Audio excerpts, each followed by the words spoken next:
Here I have a Cat 320B excavator coming up our online only auction. This is a surplus item from Beadle County, South Dakota Highway Department. Page is in there showing you that it operates. Everything is in working condition.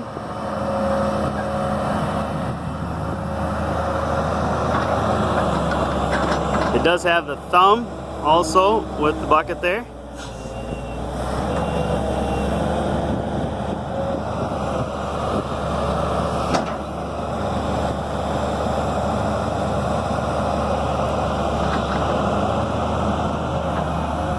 There you go. Check it out today. BenMeyerAuctions.com. It's an online only auction. Pull that ahead there a little bit. I'm trying to walk around and get a picture of the other side.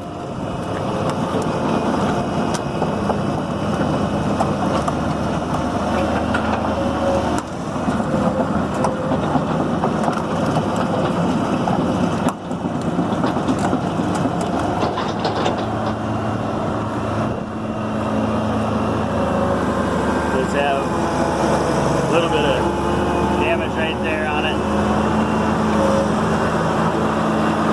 but it is in working order. It is surplus from Beadle County, South Dakota. It's an online only auctions. You got any questions, give me a call. I can get you in touch with the guys at the county here. Otherwise, go ahead, bid your price today. Check it out, BenMeyerAuctions.com.